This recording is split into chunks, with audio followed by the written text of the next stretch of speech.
ನಮಸ್ಕಾರ ಕೃಷಿ ಚಾನೆಲ್ಗೆ ಸ್ವಾಗತ. ನಾನು ಅನಿತಾ.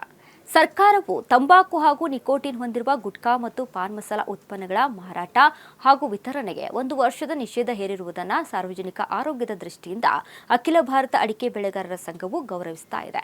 ಆದರೆ ಈ ನಿರ್ಧಾರ ಯಾವುದೇ ರೀತಿಯಿಂದಲೂ ಅಡಿಕೆ ಬೆಳೆಗಾರರ ಮೇಲೆ ಪರಿಣಾಮ ಬೀರದಂತೆ ಸರ್ಕಾರ ಅಗತ್ಯ ಮುನ್ನೆಚ್ಚರಿಕೆ ವಹಿಸಬೇಕು ಎಂದು ಅಖಿಲ ಭಾರತ ಅಡಿಕೆ ಬೆಳೆಗಾರರ ಸಂಘ ಒತ್ತಾಯಿಸಿದೆ. ತಂಬಾಕು ಮತ್ತು ನಿಕೋಟಿನ್ ಹೊಂದಿರುವ ನಿಷೇಧಿತ ಉತ್ಪನ್ನಗಳು ಹಾಗೂ ಸಾಂಪ್ರದಾಯಿಕವಾಗಿ ಕೃಷಿ ಮಾಡಲಾಗುತ್ತಿರುವ ಅಡಿಕೆಯನ್ನ ಒಂದೇ ದೃಷ್ಟಿಯಲ್ಲಿ ನೋಡಬಾರದು. ಗುಟ್ಕಾ ನಿಷೇಧವೆಂದರೆ ಅಡಿಕೆ ನಿಷೇಧವಲ್ಲ.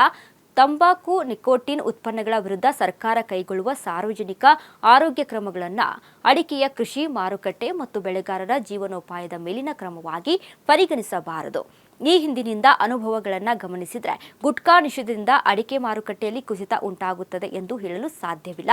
2014ರಲ್ಲಿಯೂ ದೇಶದ ಹಲವು ರಾಜ್ಯಗಳಲ್ಲಿ ಗುಟ್ಕಾ ನಿಷೇಧ ಜಾರಿಯಲ್ಲಿದ್ದ ಸಂದರ್ಭದಲ್ಲಿಯೇ ಅಡಿಕೆ ಬೆಲೆಯಲ್ಲಿ ಏರಿಕೆ ಕಂಡಿರುವುದನ್ನು ಗಮನಿಸಬಹುದು. ಹೀಗಾಗಿ ಗುಟ್ಕಾ ನಿಷೇಧದ ಪರಿಣಾಮವನ್ನು ಅಡಿಕೆಯ ಮಾರುಕಟ್ಟೆಯೊಂದಿಗೆ ಸಂಬಂಧ ಕಲ್ಪಿಸುವುದು ಸರಿಯಲ್ಲ. ಹೀಗಾಗಿ ಅಡಿಕೆ ಬೆಳೆಗಾರರು ಕೂಡ ಯಾವುದೇ ಗಾಬರಿಗೆ ಒಳಗಾಗಬಾರದು ಎಂದು ಸಂಘವು ಹೇಳಿದೆ. ಈಗ ಅಡಿಕೆಯ ಬೇಡಿಕೆ ದೇಶೀಯ ಬಳಕೆ, ಕೈಗಾರಿಕಾ ಬಳಕೆ, ರಫ್ತು ಹಾಗೂ ವಿವಿಧ ಮಾರುಕಟ್ಟೆಗಳಿಗೆ ಆಗುತ್ತಿರುತ್ತದೆ.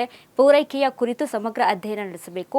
ಅಕ್ರಮ ಹಾಗೂ ಅನಗತ್ಯ ಆಮದುಗಳಿಂದ ದೇಶೀಯ ಅಡಿಕೆ ಮಾರುಕಟ್ಟೆಯ ಮೇಲೆ ತೊಂದರೆಯಾಗದಂತೆ ಆಮದು ನಿಯಂತ್ರಣವನ್ನು ಪರಿಣಾಮಕಾರಿಯಾಗಿ ಜಾರಿಗೊಳಿಸಬೇಕು. ಅಡಿಕೆಗೆ ನಿಗದಿಪಡಿಸಿರುವ ಕನಿಷ್ಠ ಆಮದು ಬೆಲೆಯು ಕಟ್ಟುನಿಟ್ಟಾಗಿ ಮತ್ತು ಪರಿಣಾಮಕಾರಿಯಾಗಿ ಜಾರಿಯಾಗುವಂತೆ ನೋಡಿಕೊಳ್ಳಬೇಕು ಎಂದು ಸಂಘ ಆಗ್ರಹಿಸಿದೆ.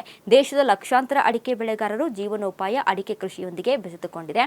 ಆದ್ದರಿಂದ ಯಾವುದೇ ತಂಬಾಕುವಿರುವ ಸಾರ್ವಜನಿಕ ಆರೋಗ್ಯ ನೀತಿಯ ಹೊರೆ ಅಡಿಕೆ ಬೆಳೆಗಾರರ ಮೇಲೆ ಬೀಳದಂತೆ ಕೇಂದ್ರ ಮತ್ತು ರಾಜ್ಯ ಸರ್ಕಾರಗಳು ನೀತಿ ರೂಪಿಸಬೇಕು. ಇಲ್ಲದಿದ್ದರೆ ಹೊರತಾಗಿಯೂ ಲಕ್ಷಾಂತರ ಅಡಿಕೆ ಬೆಳೆಗಾರರ ಜೀವನಾಡಿ, ಆರ್ಥಿಕ ಮೂಲವೂ ಆಗಿರುವ ಅಡಿಕೆ ಮಾರುಕಟ್ಟೆಯಲ್ಲಿ ಒಂದು ವೇಳೆ ಬೆಲೆ ಕುಸಿತ ಉಂಟಾದಲ್ಲಿ ಬೆಳೆಗಾರರು ರಕ್ಷಿಸಲು ಮಾರುಕಟ್ಟೆ ಸ್ಥಿರೀಕರಣ ವ್ಯವಸ್ಥೆಯನ್ನ ಕೂಡ ಸರ್ಕಾರ ಪರಿಗಣನೆ ಮಾಡಬೇಕು. ಇನ್ನು ತಂಬಾಕು ನಿಕೋಟಿನ್ ಉತ್ಪನ್ನಗಳ ವಿರುದ್ಧದ ಕ್ರಮಕ್ಕೆ ಅಡಿಕೆ ಬೆಳೆಗಾರರ ಸಂಘದ ಯಾವುದೇ ವಿರೋಧವಿಲ್ಲ.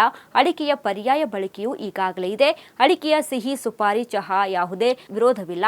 ಅಡಿಕೆಯ ಪರ್ಯಾಯ ಬಳಕೆಯೂ ಈಗಾಗಲೇ ಇದೆ. ಅಡಿಕೆಯ ಸಿಹಿ, ಸುಪಾರಿ, ಚಹಾ ಸೇರಿದಂತೆ ಇತರ ಉತ್ಪನ್ನಗಳು ಇವೆ. ಹೀಗಾಗಿ ಈಗ ಕ್ರಮದ ಹೆಸರಿನಲ್ಲೇ ಅಡಿಕೆ ಬೆಳೆಗಾರರು, ಅಡಿಕೆ ವ್ಯಾಪಾರಿಗಳು ಅಥವಾ ಕಾನೂನುಬದ್ಧ ಅಡಿಕೆ ಮಾರುಕಟ್ಟೆಗೆ ಅನಗತ್ಯ ತೊಂದರೆ ಉಂಟಾಗದಂತೆ ಸರ್ಕಾರ ಸ್ಪಷ್ಟ ಮಾರ್ಗಸೂಚಿ ಹೊರಡಿಸಬೇಕು ಎಂದು ಅಖಿಲ ಭಾರತ ಅಡಿಕೆ ಬೆಳೆಗಾರರ ಸಂಘವು ಒತ್ತಾಯಿಸುತ್ತದೆ ಎಂದು ಸಂಘದ ಅಧ್ಯಕ್ಷ ಮಹೇಶ್ ಪುಚ್ಚಪಾಡಿ ಹಾಗೂ ಕಾರ್ಯದರ್ಶಿ ಸಿಜಿ ವೆಂಕಟಗಿರಿ ತಿಳಿಸಿದ್ದಾರೆ.